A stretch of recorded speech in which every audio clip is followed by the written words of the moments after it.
Okay, this is kind of a major repair. It wasn't going to start out being a major repair, but it was missing a guide. And this rod is pretty old, but it's a favorite. And I could not find guides to match this. So, since these other guides, there's a couple of guides that look pretty rough, I'm just going to end up replacing all the guides on this rod. And it's going to look pretty sharp when I get done. So I will keep you guys posted so you can see the repair on this. What's this? It is a Silver Strike. South Bend. Alright, y'all stay tuned. Do you ever get into the middle of a rod repair and you are bound and determined that that rod will not defeat you? Well, that's where I'm at in this rod. I ordered a set of guides. They weren't the right guides. I had to order a second set of guides. They were the right guides. Now I'm trying to get all the guides off, which I have. And now I'm cleaning up all the areas where the guides were. Whew. This one right here is testing my patience, let me tell you.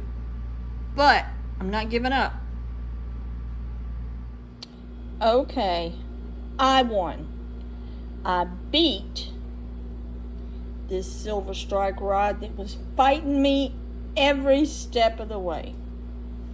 I'm going to recap just a little bit. So I originally got this rod, this repair, and it was just missing a guide. I was supposed to just replace the guide. Well, I had to search and search and search to try to find the guide to match the guides that were on there. Well, that wasn't possible because the guides were like super old. As you can see, they're really old. And I just couldn't match them. So then we determined that, well, I would just replace all the guides, which was fine. But I wanted something similar, but the closest I could get was guides that had an insert in them where these don't. And these were basically like rings, which you can tell this is very old. And you could tell they desperately all needed to be replaced because they were just rusted beyond whatever. This was about the only one that looked decent. And the tip top, and it was corroding. But anyway, so I found the guides that I was going to use on it. So I started messing with it, and I'm like, well, I got to line everything up. And when I was lining things up so I could, stay to where the original, the original way it was lined up on the guides were lined up on the blank, I'm like, this reel seat is moving around. I'm like, what the heck? Come to find out, it had a crack. So I had to come up with a way, and luckily it was a I guess you could call it a clean crack, but I was able to line everything back up, push it back together, glue the snot out of it, and once I was sure that this was going to roll back and forth, or go back and forth over this bad spot, I felt like it was okay to proceed further to go ahead and finish repairing this rod.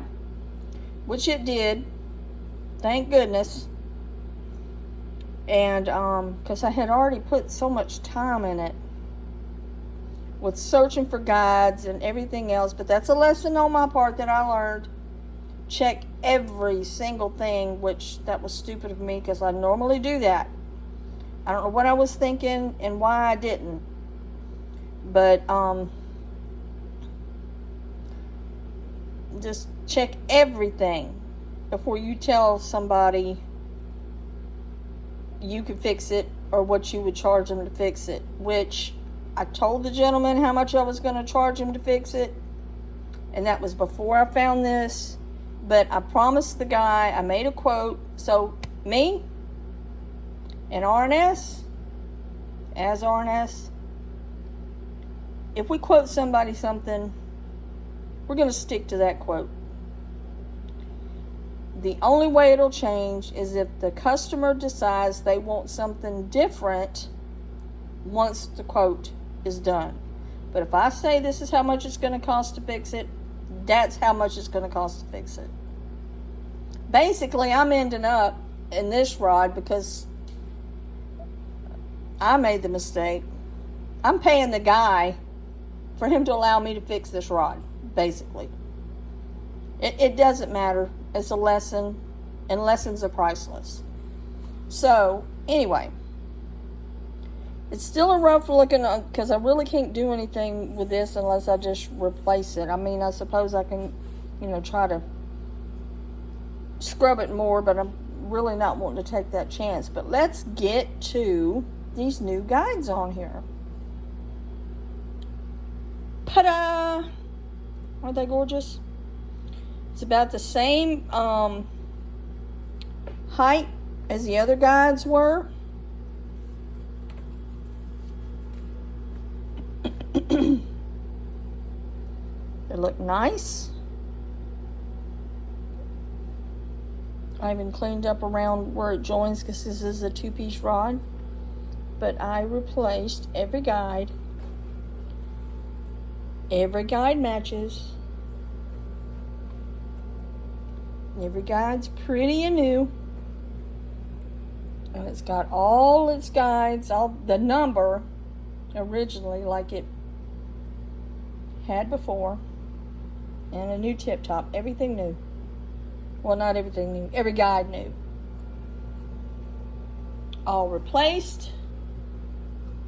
And made as new as possible. Which is strange because this rod only has 4 guides on it and a tip top. But it's done. I'm glad that I was able to bring it as far along as I could. And that's about it for this video. Just wanted to share my adventure, I guess you could say, with this rod with y'all. So sometimes you just get determined and you're just not going to let it beat you. And it didn't beat me. I won. So anyway, like I said, that's pretty much it for this video. I hope it was helpful. I hope this maybe gave you guys some ideas, or maybe helped you come up with an idea to take care of your own problem rod. And as always, you guys take care. God bless. Tight lines. Y'all don't forget to subscribe, because you don't know what I'm going to get myself into next. And I will see you on the next one.